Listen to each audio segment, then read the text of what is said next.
우리는 지난주 말씀에서 결국에는 보아스와 룻이 결혼을 합니다. 그리고 나서 결혼을 해서 자녀를 낳았는데 그 자녀의 이름이 누구였죠? 오벳이었어요. 어디 있습니까? 17절에 있습니다. 룻이 낳은 보아스와 룻이 결혼해서 낳은 자녀가 오벳입니다. 그러면 이 오벳은 누구에 의해서 양육되었죠? 우리 양육이라는 말씀을 가지고 지난주 끝났어요. 오벳은 누구에 의해서 양육이 되었습니까? 16절에 보세요. 예, 16절 시작. 나오미가 아기를 취하여 취했다 그랬어요. 나오미가 아기를 취하여 품에 품고 그의 양육자가 되었다 그랬어요. 여기서 품에 품고 이 말이 뭐죠? 가슴에 안고. 여기서 양육자는 말의 뜻이 뭐죠? 말씀으로 가르치다. 자, 보세요. 나오미가 룻이 난 아이를 품에 품고 가슴에 안고 양육자가 되니 그랬어요. 이 양육자는 뜻은 뭐다고? 말씀으로 가르치고 말씀으로 키워내다. 누가? 할머니가. 나오미는 비록 두 아들과 남편을 잃었어요. 그렇죠? 여러분 잘 알잖아요. 나오미는 가부입니다. 그리고 룻도 마찬가지지만 남편 잃고 두 아들을 잃었어요. 먼저 보낸 그 아들을 또 남편을 가슴에 묻어야 했던 그 나오미는 보아스와 며느리 룻을 통하여서 오벳을 가슴에 안고 양육하고. 여러분 자녀들은요 어떻게 양육해야 돼요? 가슴에 안고. 부모가 자녀들을 가슴에 안고 양육해야 돼요. 가슴이 안는 거 이렇게 뭐 문자적으로 이렇게 이런 말에 사랑하는 거예요. 사랑하는 거. 네? 정말 이 자녀들을 사랑하는 가슴에 품고 양육을 해야 된다. 말씀을 가르쳐야 된다니까. 근데 이 남편들이나 우리가 잘못된 우리 남편들은 그렇게 하지 않아요. 아이들 가슴에 품고 하냐. 벌어만 주면은 돈 벌어주면 아이들한테 자기 최선 다했다 생각해요. 물론 돈 벌어야 되겠지만 더 중요한 건 뭐죠? 그 아이들을 가슴에 품어야 됩니다. 잘못한 것도 잘할 때도 그 아이들을 어떻게 가슴에 품고 양육해야 돼요. 그리고 먼저 부모가 말씀으로 길러지지 아니하면 양육자가 되지 아니하면 그 자녀들도 양육할 수 없어요. 우리는 그걸 배우고 있어요. 여호와 하나님은 과거에는 나오미의 두 아들과 남편을 불러가셨지만 그래서 자신에게 징계하셨지만 이제는 본문 어디입니까? 어디예요? 15절 보십시오. 이제는 지난날에는 두 아들을 잃고 남편을 잃어버린 그런 징계를 하나님한테 받았지만 이제는 생명의 뭐요? 회복자고. 자 15절 보세요. 생명의 회복자. 이는 내 생명의 회복자며 내 노년의 봉양자. 내 생명의 회복자고 노년의 봉양자 된 아이를 가슴에 품게 하심으로 하나님 앞에 은총을 받게 하셨다. 사랑하는 여러분, 말씀 보십시오. 우리가 하나님 말씀으로 양육되지 아니하면 첫 번째 어떻게 돼요? 지난말 설교전. 우리가 하나님 말씀으로 양육되지 않으면 첫 번째 자신을 이길 수 없어요. 다시 한번 하나님의 말씀으로 양육되지 않으면 나를 이길 수 없다니까요. 두 번째는 뭡니까? 세상을 이길 수 없어요. 다시 한번 하나님의 말씀으로 양육되지 아니하면 자신을 이기지 못한다니까요. 두 번째 세상을 이길 수 없고 세 번째 중요하잖아요. 예수 그리스도의 오시는 길을 예비할 수 없어요. 교회에서 절대적으로 여러분 우리가 종교인으로 살아서는 안 됩니다. 교회만 왔다 갔다 해서는 안 돼요.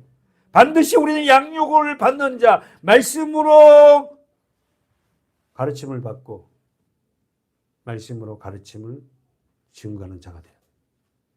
질문합니다. 하나님 말씀으로 양육받아서 이스라엘 민족을 살리는 여인이 있었죠. 누굽니까? 지난주 말씀했어요. 구약성경 753쪽 보십시오. 구약성경 753쪽. 어디라고 말 안 한 이유를 알겠죠? 예, 이제 나오네요. 753쪽 보십시오. 에스더 2장 5절. 여러분 읽으세요. 시작. 도산 수산에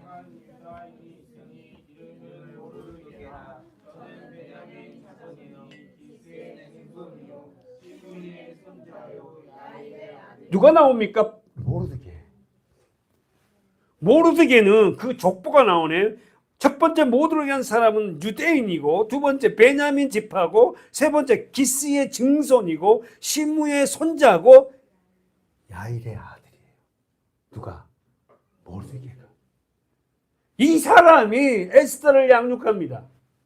읽어보세요. 6절 시작. 전에 바빌론 왕 느부갓네살이 예루살렘에서 유다 왕 요고냐와 백성을 사로잡아 갈 때에 모르드게도 함께 사로잡혀 저희 삼촌의 딸 하다사 곧 에스더는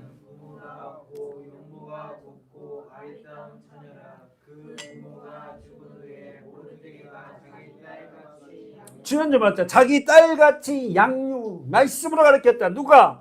에스더를 말씀으로 가르친 자가 누구다고요? 모르드게. 여러분 에스더서가 여러분 잘 알잖아요. 에스더 한 사람을 통해서 이스라엘 민족을 살려내잖아요. 가정을 살려내고. 어떻게요? 양육받았기 때문에. 그렇다면 저와 여러분이 양육받지 못하면 우리는 어떻게 해요? 말씀으로 양육받지 못하면 우리가 살려낼 수 없어요. 상대를 살려낼 수 없어요.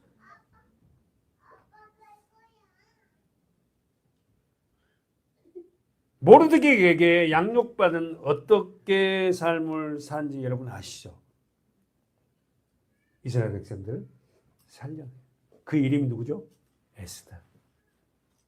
저는 영적으로 우리 교회가 한편으로는 모르드게가 되고 한편은 에스더가 됐습니다.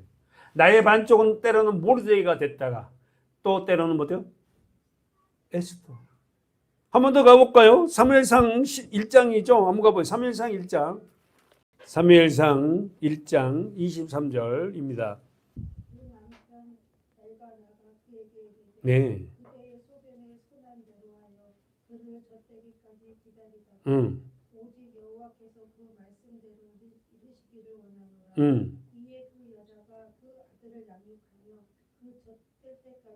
할렐루야. 이에 그 여자가 누굽니까? 한나잖아요.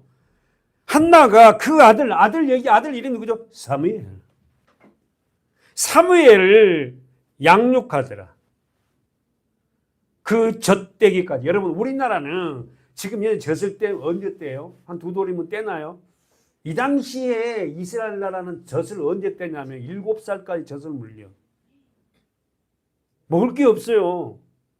그러니까 지금 우리의 관념대로 우리 요즘에 애들은 뭐 한 2살 하면 젖대지니까 사무엘이 2살 젖대 그때부터 양육 이 말이 아니라 그 나라에 그 당시에는 7, 8살 때까지 엄마가 젖을 먹는다고.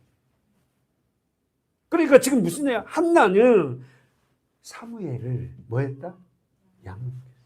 그래서 여러분 알다시피 사무엘이란 이 사람이 뭐합니까? 민족을 살리잖아요. 나라를 살리고 이웃을 살리고.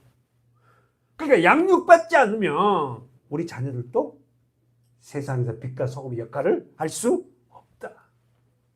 안 됩니다. 그래서 우리 아이들이 지금 우리 주일학생들 애들이 지금 양육받고 있잖아요. 이 아이들이 얼마나 복된지 몰라.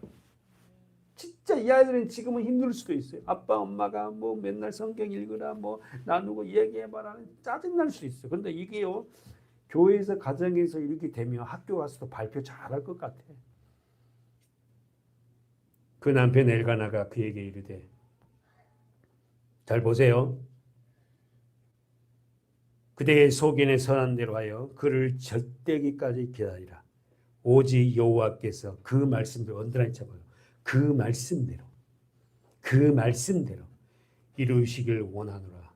이에 그 여자가 그 아들을 뭐한다? 양육하며 그 젖대기까지 기다린다. 사랑하는 여러분, 우리는 놓치지 말아야 돼요. 뭐 우리 아이가 몇 대 신앙이고 그러니까 그런 거 없습니다. 몇 대 신앙이 돼갖고 아이가 뭐 하나님 앞에 쓰지만 이게 없어요. 양육받지 않으면 더 목회자의 후손의 아들들도 더 세상 사람은 더 그렇게 살 수도 있어요. 한 번 더 찾아봐요. 창세기 50장. 자, 22절, 23절. 요셉이 그 아비의 가족과 함께 애굽에 거하여 110세를 살며 예. 에브라임의 자손 3대를 보았으나 어머나. 므낫세의 아들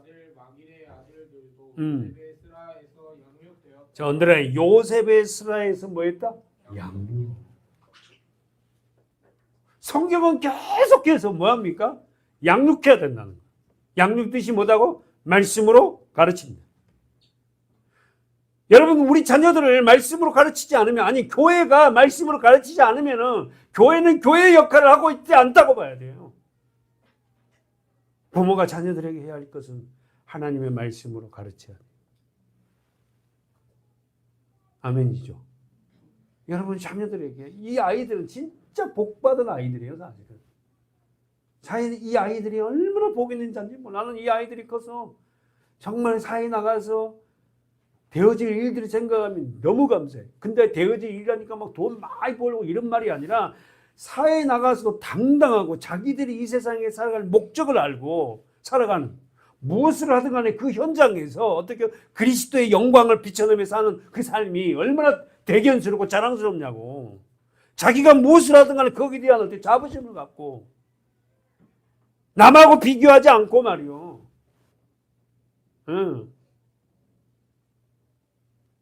요한계시록 12장 가보세요. 요한계시록 12장 14절이에요.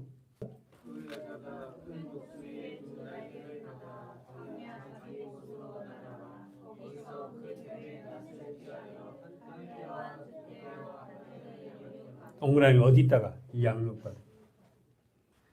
정말 이게 멋진 말씀이에요. 이 그 여자가, 이건 누구예요? 이 그 여자는 누구예요? 교회. 교회가 낳은 아이를 어떻게 해요? 어디서 양육을 받는다? 뱀의 낯을 피해. 사단이죠. 뱀의 낯을 피하여 어디서? 뱀의 낯을 피하여 한 때와 두 때와 반 때를 양육받으며 그랬잖아요. 신천지는 이걸 어떻게 푼잖아요. 희한해. 이 한 때와 두 때와 반 때는 뭐예요? 계산하면 3년 6개월이에요. 3년 6개월. 그럼 여러분 생각해봐요. 저 좀 봐봐요. 3년 6개월 동안에 복음을 전하신 분이 있었죠. 누굽니까? 예수님. 그러니까 무슨 이야기냐면은 한 때와 두 때와 반 때 양육을 받으며, 이 말이 뭐냐면 3년 한 때, 두 때, 반 때는 3년 6개월. 다시 말해서 예수님의 삶이 3년 6개월 동안 성도들을 양육하듯이 우리가 이 땅에서 살아가는 영적인 시간은 3년 6개월 남았어요. 그래서 우리가 사는 이 시대는 뭐합니까? 양육받아야 돼. 말씀으로 가르침을 받아야 된다는 거예요. 굉장히 중요합니다. 그러니까 계속해서 성경은 양육입니다. 정리하면 한 때와 두 때와 반 때는 3년 6개월. 이 3년 6개월을 한 때와 두 때와 반 때를 정리하면 뭔 말이야? 예수께서 복음을 전도하는 기간. 다시 말해서 영적으로 우리가 이 땅에 살아가는 기간을 뭐라고 한다고? 3년 6개월. 이게 이해가 되겠냐고, 이게.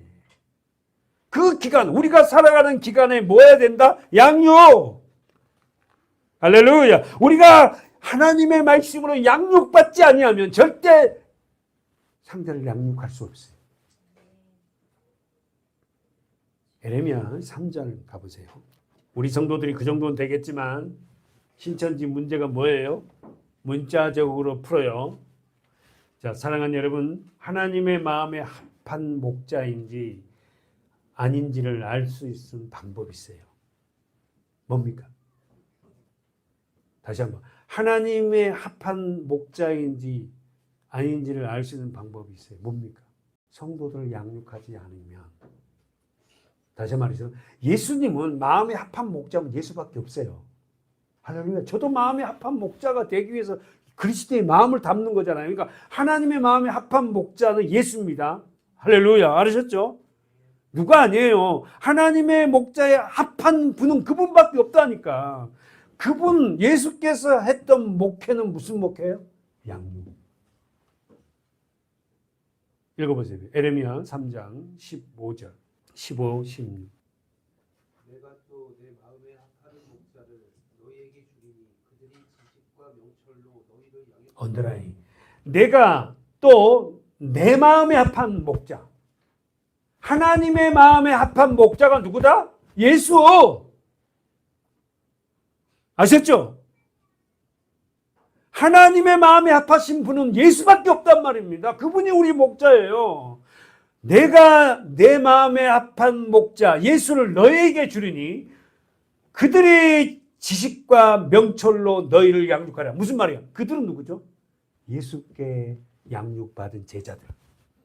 크게 보면은 12제자고 크게 보면은 저와 여러분들. 됐어요? 다시 한번 자세 15절 내가 또 내 마음에 합한 목자 누굽니까? 예수 그리스도예요. 예수님을 너희에게 주리니 예수님의 제자들 그들이 양육받은 제자들이 지식과 명철로 백성들을 양육하리라. 할렐루야. 다시요. 허진호 성우님 14절 읽어보십시오. 나 여호와가 말하노라 배역한 자식들아 돌아오라 나는 너희 남편이니 할렐루야. 그 다음 내가 너희를 성읍에서 하나와 예?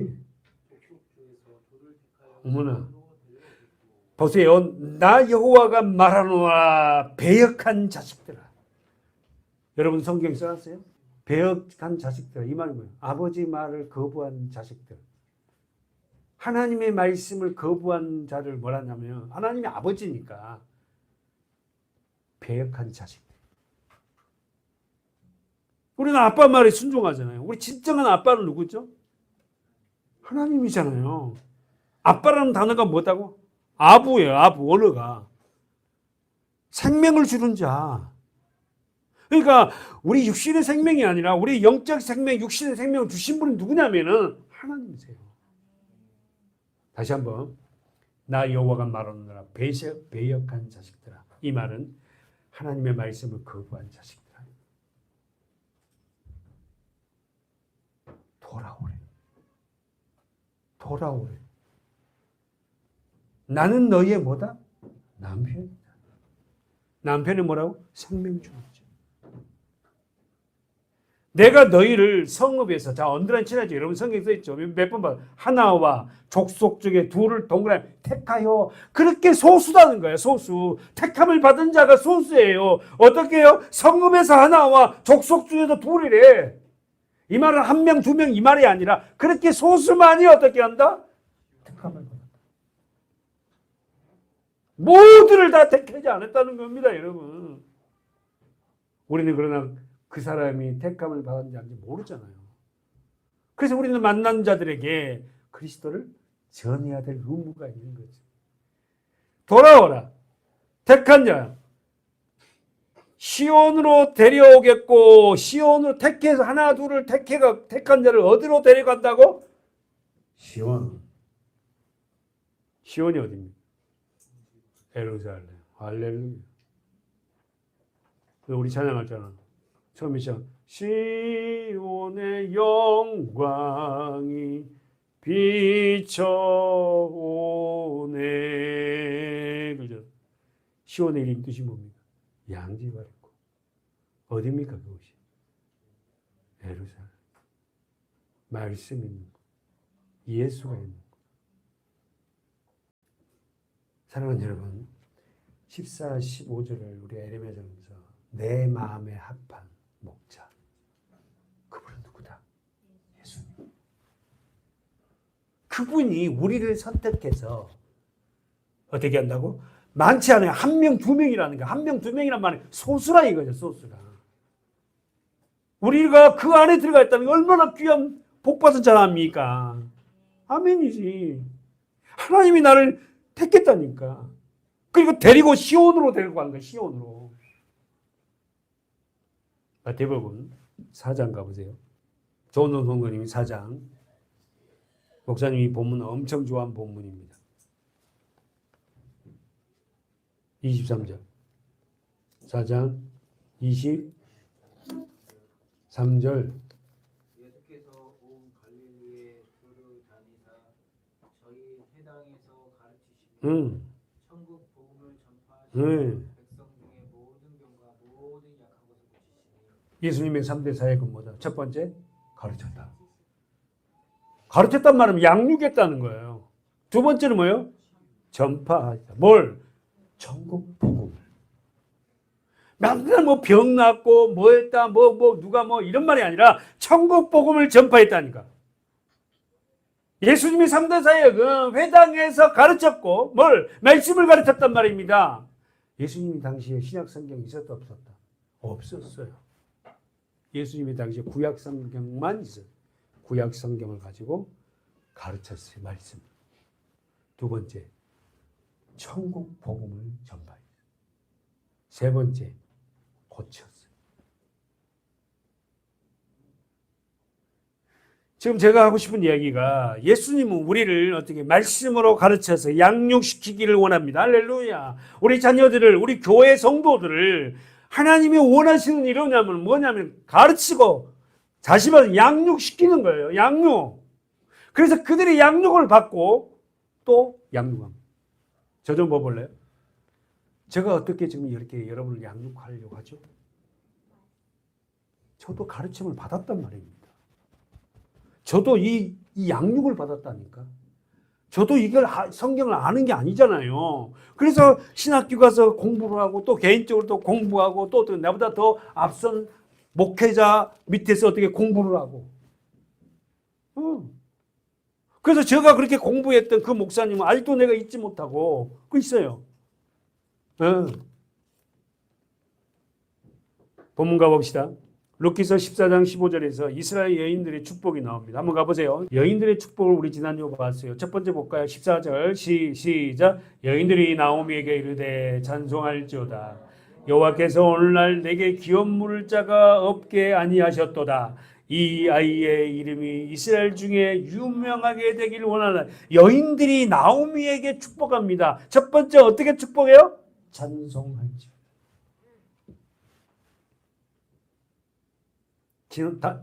조금 지나면 또 나오겠지만 누가 찬송한다고? 승리한 자만 찬송. 그래서 우리는 제가 지금 빠르지만 승리한 현장에서 찬송한 사람이 있어요. 다시 한번. 자, 첫 번째 여인들이 나오미를 축복합니다. 나오미는 여러분 모든 걸 다 잃어버린 여인이었어요. 그러니까 사실 여러분 처음이 좋은 것보다 끝이 좋아야 돼요. 네. 봅시다. 다시 한번. 자, 다시 한번. 자, 첫 번째 그 여인들이 나오미를 축복합니다. 나오미 같은 참 이런 저주받은 여인이 없다 했는데 마지막에 그를 갖다 축복하여 첫 번째 찬송하리로다. 두 번째 뭐죠? 이 아이의 이름이 이스라엘 중에 유명하게 되기를 원하노라. 그리고 그 이름이 이스라엘에서 불려지길 바란다. 나오미의 손자, 다시 말해서 룻이 낳은 아들의 이름이 뭐다? 오벳이에요. 자, 오벳 이름 뜻 써보세요. 섬기다, 봉사하다. 다시 말해서 오벳이란 이름의 뜻이 뭐냐면 섬기는 자, 예배자예요.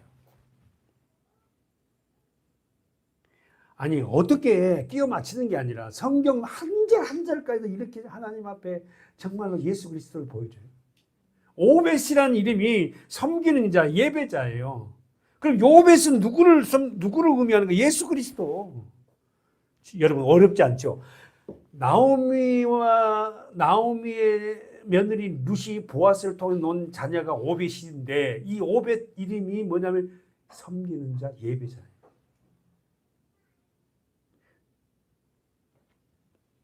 베들레헴 이웃 여인들이 남편과 두 아들을 잃어버린 나오미에게 축복합니다. 첫째, 그녀의 며느리 룻을 통하여 그녀를 복량할 뿐만 아니라 지난주에 했던 거예요. 두 번째, 그녀의 아들 말론의 이름으로 가문을 이어갈 아들 이름인 오벳이에요. 이 오벳의 이름의 뜻이 예배자, 섬기는 자. 사랑하는 여러분, 이웃들이 다른 사람들이 진심으로 기뻐해 줄 뿐만 아니라 나오미를 축복하고 기뻐해 줘요. 그리고는 하나님을 찬양한다는 모습을 통하여서 우리는 알 수 있는 사실이 하나가 있어요. 나오미를 축복하고 나오미를 찬양하고 잘 됐다고 박수를 쳐주고 그런 모습을 통해서 우리가 알 수 있는 거 한 가지 있어요. 뭐죠? 나오미가 이웃들에게 진정한 그리스도의 삶을 산 거예요. 이웃들이 축복해줘. 이웃들이 너무 감사하고.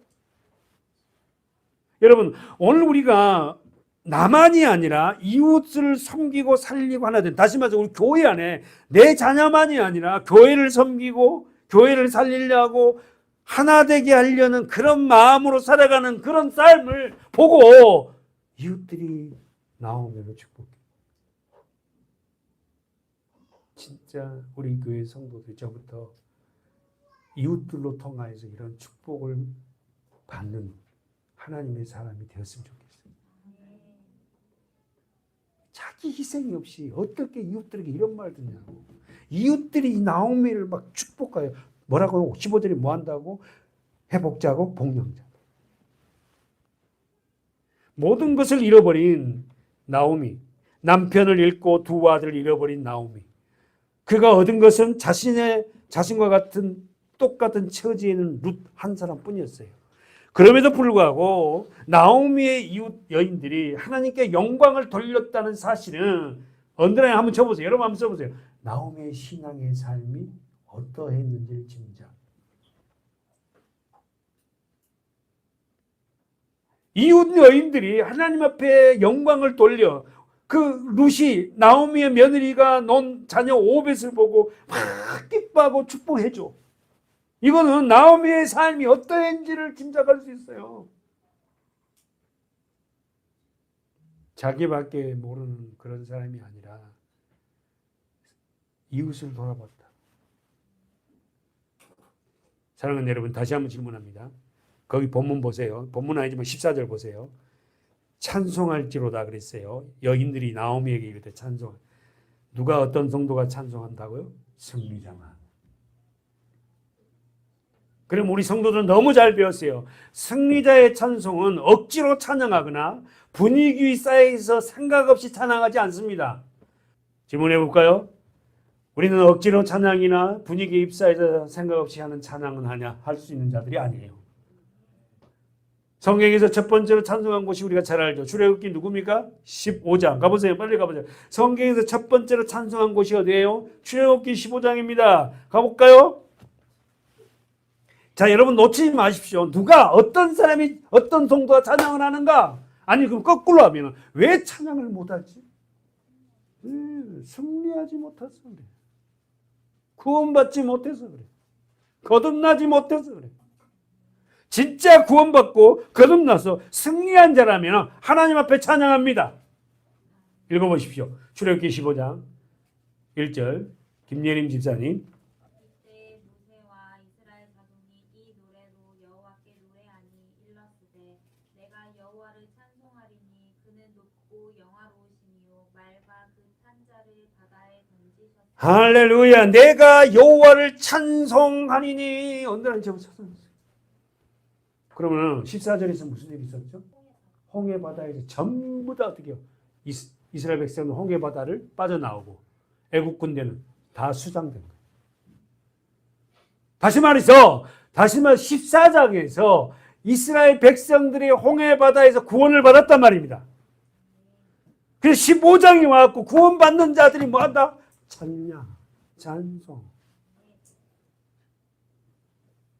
찬송은 분위기 휩싸여서 생각 없이 하는 찬송은 아무 힘과 능력이 없어요. 정말 구원받은 자들이 하나님 앞에 찬양, 그 찬양은 하나님 받으세요.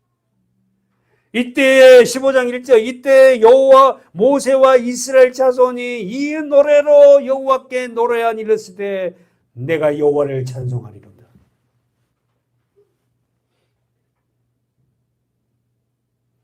찬양은 구원받는 자만이 할 수 있다. 할렐루야. 거꾸로 왜 찬양을 못해요? 아직 내가 구원받지 못해.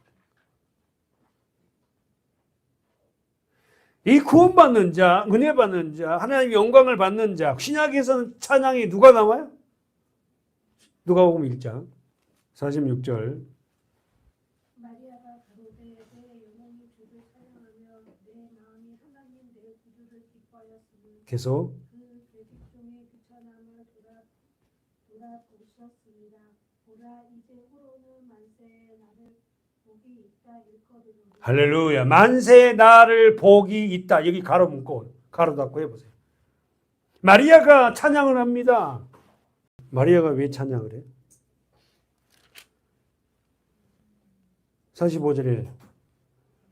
45절에 집사님 다시 유사입상 읽어보세요. 아니 1장 45절. 믿은 여자에게 복이 있도다. 주께서 그에게 하신 말씀이 반드시 이루어지리라. 뭐라고? 어떤 여자? 믿는 여자에게 뭐가 있다? 복. 주께서 그에게 하신 마리아에게 하는 말씀이 반드시 이 말이 뭐? 그러면 여기서 이 마리아 여자는 이거 마리아잖아요. 이 마리아가 뭘 믿어요? 성령으로 너에게 잉태할 분이 온다. 가브리엘 천사가 마리아에게 뭐냐면 네가 앞으로 잉태해서 아들을 낳을 것이다. 그 아들의 이름은 예수를 알아. 그러니까 마리아가 아니 내가 자네를 알지 못하는데 어떻게 잉태를 합니까? 그렇게 너를 덮어서 성령으로 너가 잉태할 것이다. 이 말을 듣고 마리아가 어떻게 해요? 믿어요. 그때 믿는 여자에게 복이 있도다. 할렐루야. 여자가 누구예요? 교회입니다. 저와 여러분. 교회된 저와 여러분이 예수 그리스도를 잉태하고 아멘. 저와 여러분이 그 생명을 잉태한 자가 복이 있다는 거야. 그러면서 자기 안에 마리아가 성령으로 잉태할 예수가 오신다는 말씀을 믿고 지금 집사님이 46절 읽었잖아. 찬양하기 시작. 할렐루야. 마리아가 가로되 46절에 내 영혼아 주를 찬양하며 그랬다고. 사랑하는 여러분, 찬양은 아무나 하는 사람이 아니에요. 찬양은 아무나 하는 게 아니에요. 그리스도를 잉태한 자. 내 영혼이 주를 찬양한다. 내 마음이 하나님 내 구주를 기뻐했습니다. 보십시오. 자, 48절 언더라인 쳐봐요. 그 계집종의 비천함을 돌아보셨습니다. 질문해봐요. 여기서 계집종은 누구예요? 마리아. 이 비천함이란 건 뭐예요? 곤란한 상태. 그러니까 여러분 우리 영적으로 우리가 마리아잖아요. 여러분 저와 여러분 교회잖아요. 우리가 어떻게 해요? 예수 그리스도를 어떻게 잉태하는 교회들은 어떤 자들 하다? 비천한 자들, 연약한 자들. 그들에게 예수 그리스도 말씀으로 잉태케 하셔. 말씀을 낳아서 이제 후로는 자 48절 이제 후로는 가로 문구라 했죠. 만세의 날 복이 있다. 정리됐어요. 만세는 뭐예요? 영원토록이에요. 영원토록 내가 복이 있다는 거예요. 어떤 자가? 예수 그리스도의 잉태하는 자가. 예수 그리스도의 말씀으로 품고 살아가는 자가. 예수 그리스도의 말씀은 하나님의 말씀대로 말씀이 내 주인이 되어 살아가는 자들이 어떻게 한다고? 복 있는 자예요.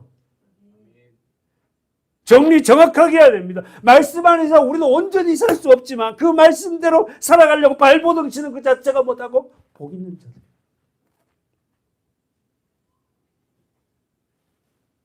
질문해 볼까요? 이 본문 가지고 지금 마리아 내 영혼이 주를 찬양한 이유가 뭐예요?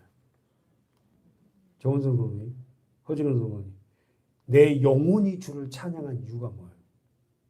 두 번째, 내 마음이 하나님을 기뻐한 이유가 뭐예요?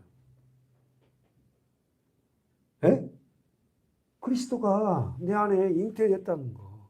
말씀이 내 안에 들어오면 뭐 한다고? 내 영혼이 기쁘다니까. 내 영혼이 찬양해요. 그냥 입으로 찬양하는 게 아니라 그 영혼이 실린 그 찬양을 하는 성도가 그 지도자가 자기만이 아니라 들은 회중들에게 감동을 주고 눈물이 나게 하고.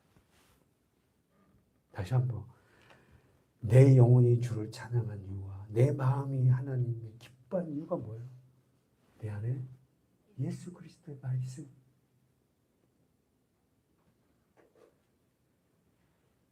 그 말씀이 내 안에 품고 그 말씀이 내게 들어온 자들 영혼이 기쁩니다. 마음이 기뻐요. 다시 한번 영혼이 주를 찬양하고 마음이 기쁘답니다. 여러분은 어떠세요? 여러분은 지금 살아가면서 마음이 기쁩니까? 아니면 마음이 그냥 그래요? 아니면 내 영혼이 정말 주님을 찬양합니까?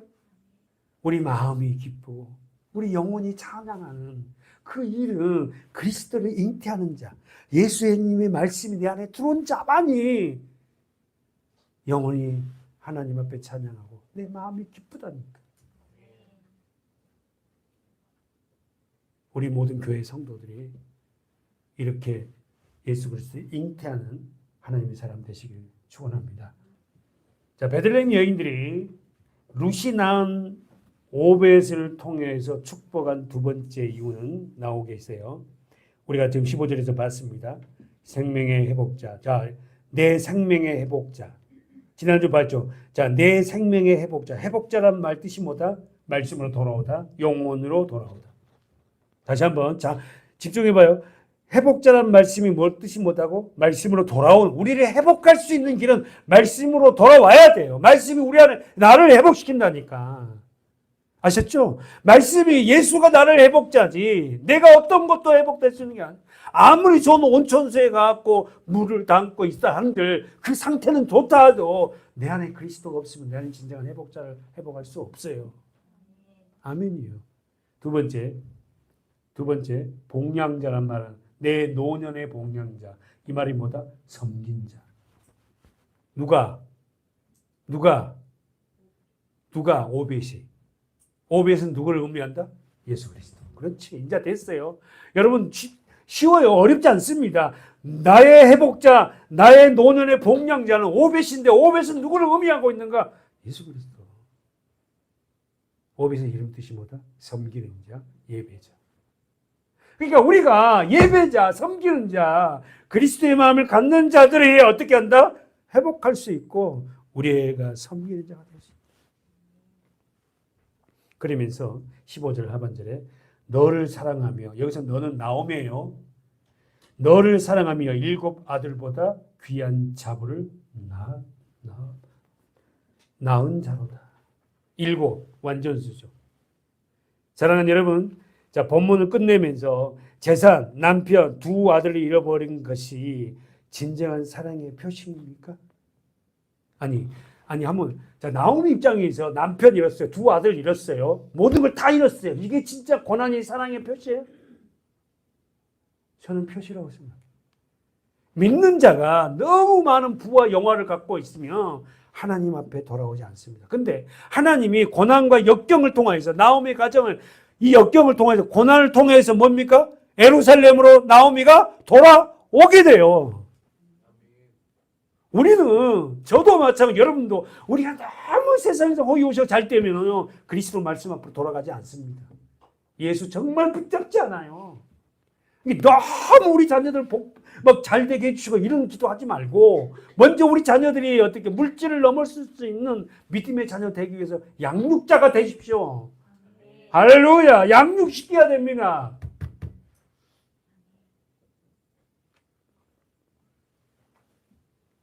마지막 4장 17절 오늘 본문 우리 같은 그 이웃 여인들이 그에게 이름을 주되 나오미가 아들을 낳았다 하여 그 이름을 오벳이라 하였는데 그는 다윗의 아비인 이새의 아비였다.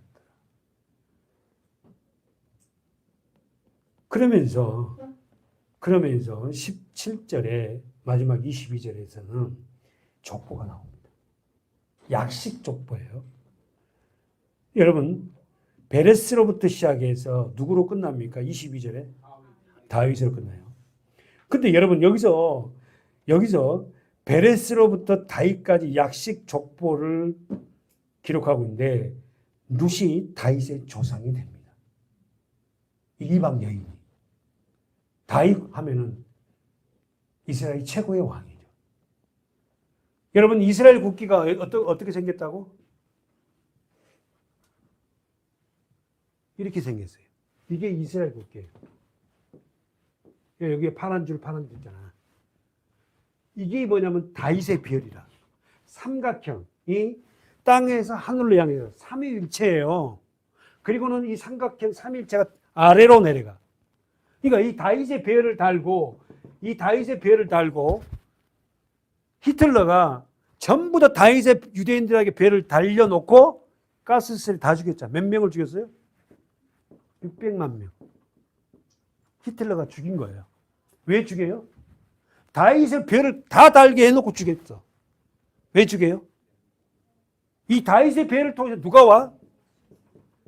다윗의 배열이 누굽니까? 예수예요, 예수. 그러니까 이 히틀러는 뭡니까? 메시아가 오는 길을 끊어버리려고. 누굽니까? 마귀지. 오늘도 우리 가정 안에 그리스도, 메시아가 오는 길이 끊어져서는 안 돼요.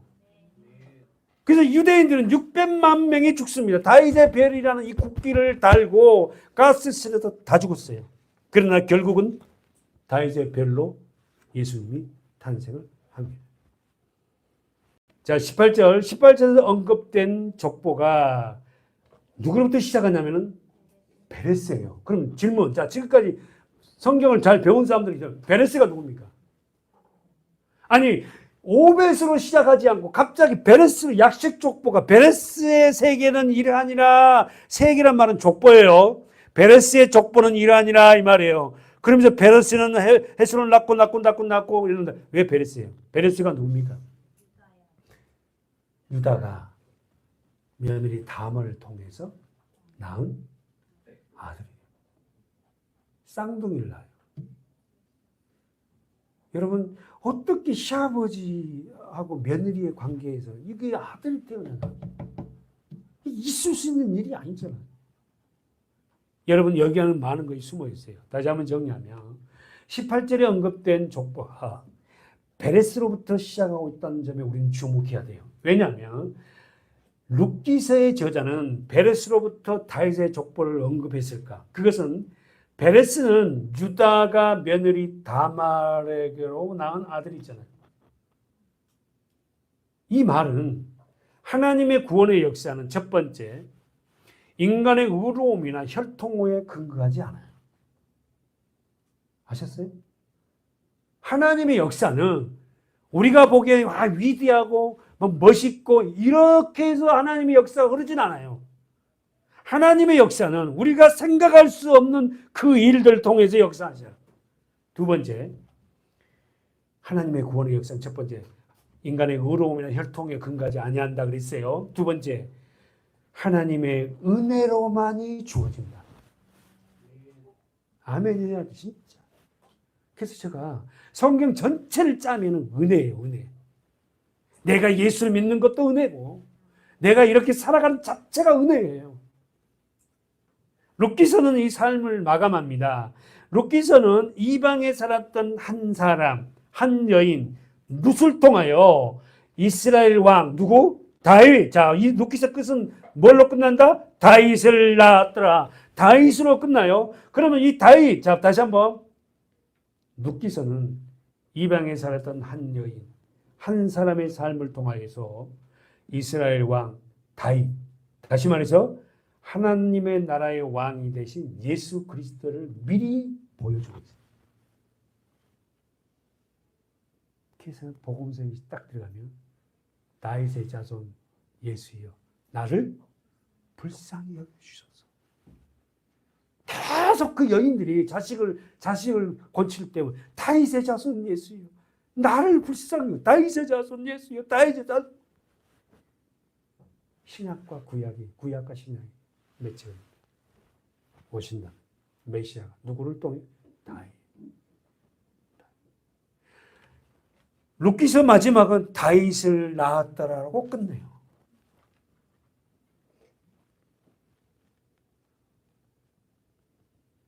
사랑하는 여러분, 그리스도인은 고난과 시련을 통하여서 믿음이 성장합니다.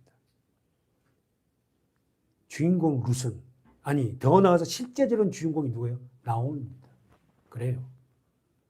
실제적으로 주인공 나옴이에요.